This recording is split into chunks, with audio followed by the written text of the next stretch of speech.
What about it, YouTube? It's Holy Hairdo coming at you live.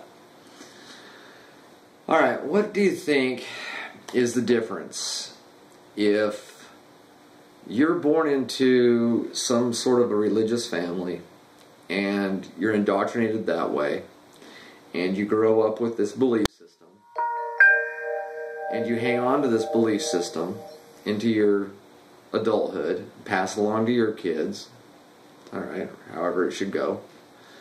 Or let's say that you challenge it at some point. What is the difference of you being indoctrinated by a religion and you being indoctrinated systematically by a school system? A school system that embraced many decades ago the theory of magic monkeys pooping out humans, or evolution, okay? Especially when you read the documents from the 1800s, where it was planned out by social engineers that they would roll out atheism as a new religion, complete with dogma, the dogma of evolution and eugenics. So that's my question, is what is the difference? If you've been indoctrinated by a pastor, or you've been indoctrinated by your middle school science teacher, what is the difference?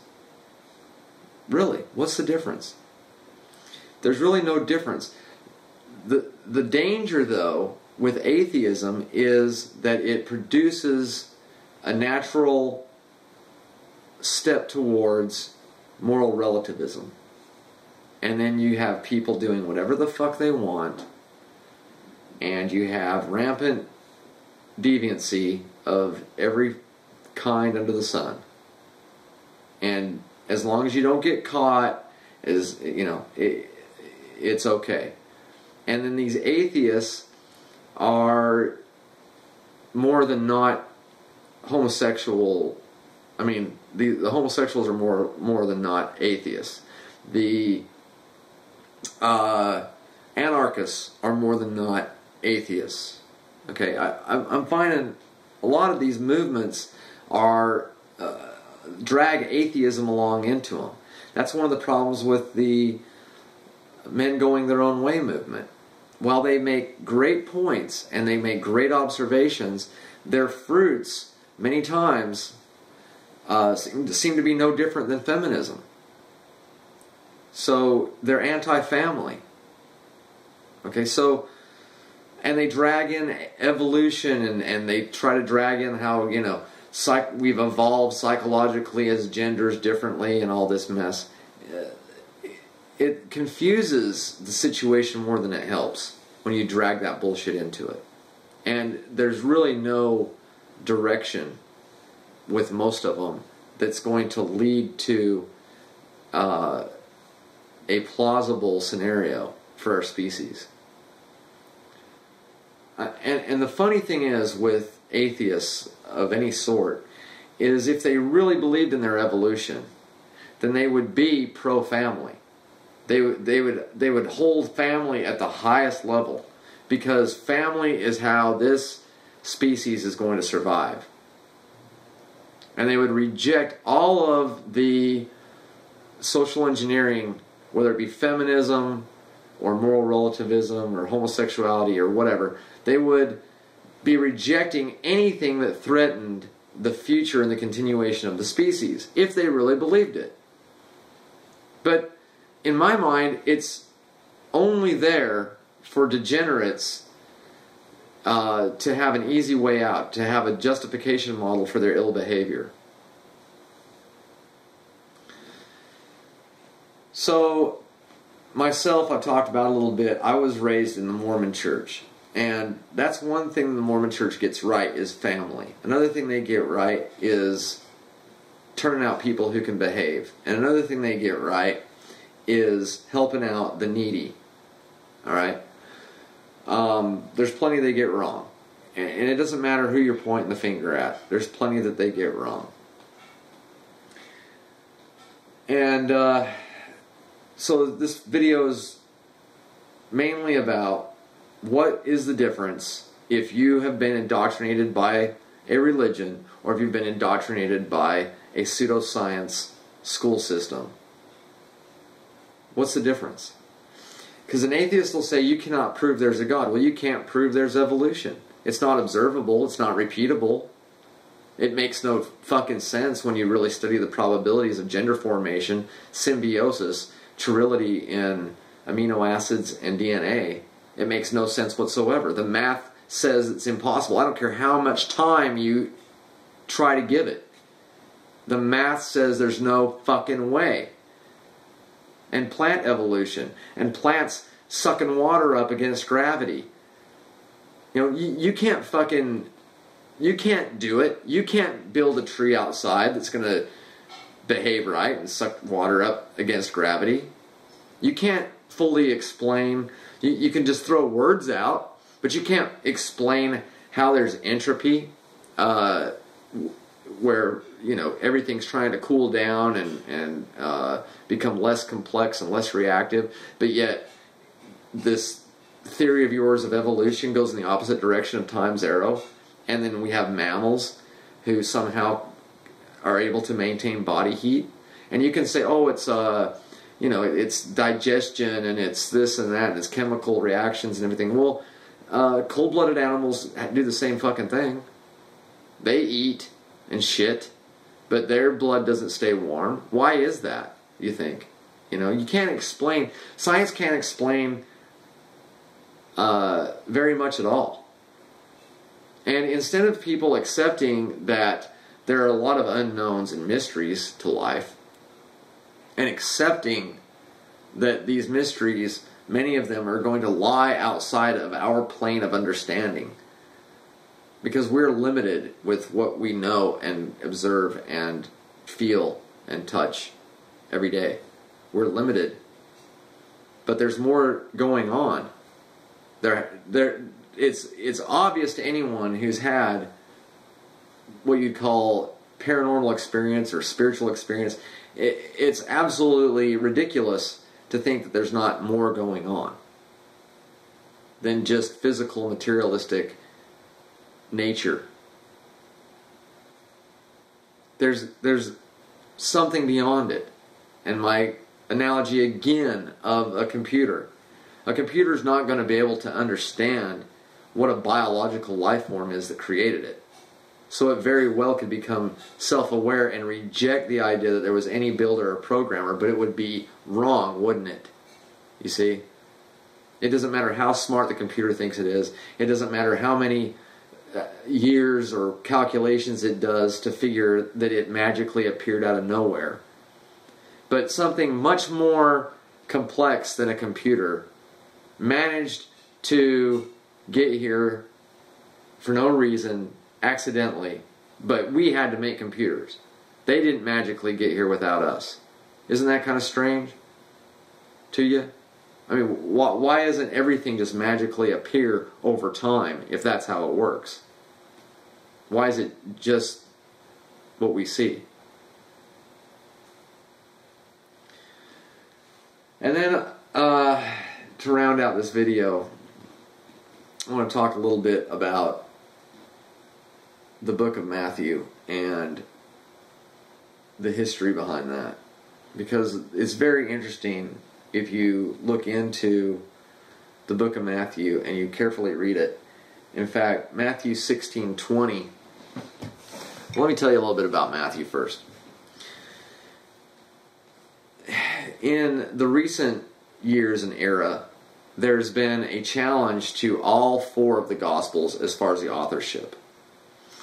And there's this speculation that there's this Q document that they speculate was used along with Luke to create Matthew and Mark. Now, John is separate in the four Gospels because John focuses on the spectacular points of Jesus, the miracles and all that, okay? But the other three have so many similarities and sometimes word for word similarities that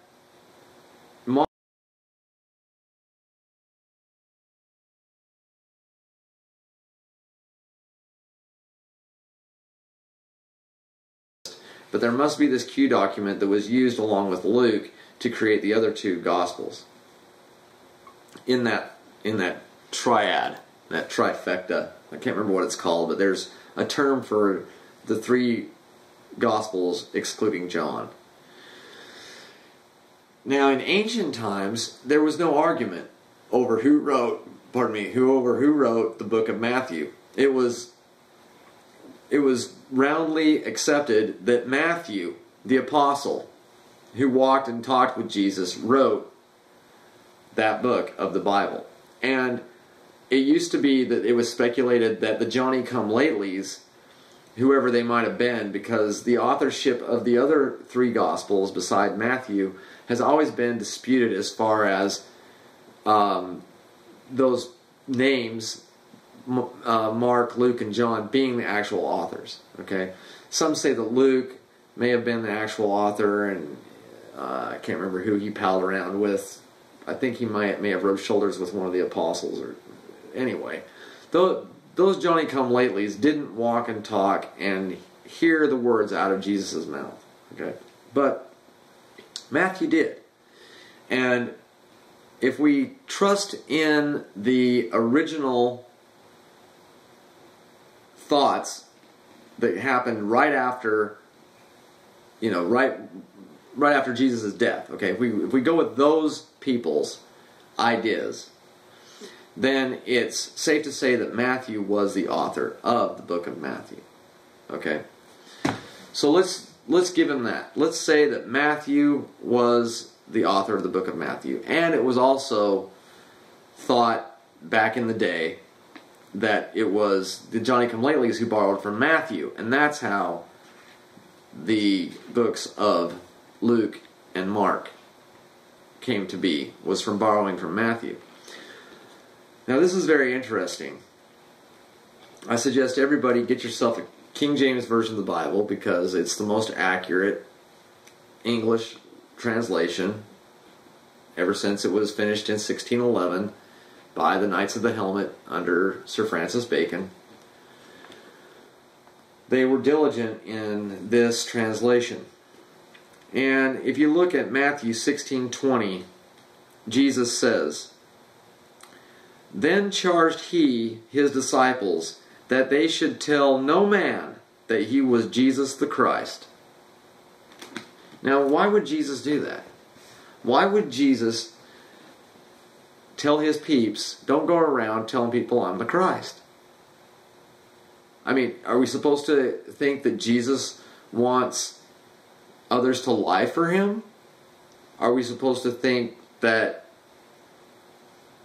Jesus is trying to protect his own ass from those that would hunt him down, when later on he says they're going to hunt me down, and he basically fulfills everything he says he's going to do towards that happening?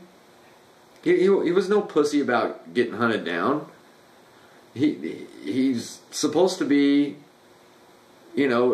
perfect, right? He's supposed to be, we're talking about from the Christian point of view, he's not going to tell people to lie for him. So, what is Matthew saying here? It's pretty obvious, isn't it? Matthew's saying that Jesus was telling people, I'm not the Christ. Don't go around telling people I'm the Christ. And then when people wanted to assume that, so that they would have faith in their healing in the other books of the Bible, he'd say something kind of clever, and then people say, oh, see, look, he says there that he's the Christ. But again, these are the Johnny-come-latelys. And he doesn't specifically ever say, guess what, I'm the Christ. If you really carefully read it, and you look at what Matthew says that Jesus talked about, he doesn't take that line. He doesn't take that line. And the closest he'll do is he'll talk about his Father, and the way to his Father is through him and stuff like that. But he's teaching people how to act right, and teaching people how not to be scammed by the political and religious authorities around him. the name of my channel, Econ, like E-Trade, eBay, con job, recon. You know? I'm certainly not the Christ. I'm certainly not perfect. But I'm here to try and get people to think and not be conned. So, dwell on that. Dwell on that. Dwell on a couple of things. Dwell on what the difference is between indoctrination by a school system of pseudoscience and the indoctrination of a corporate Christian who tells you that you got to do it this way if you want to please God. What's the difference? All right, that's it.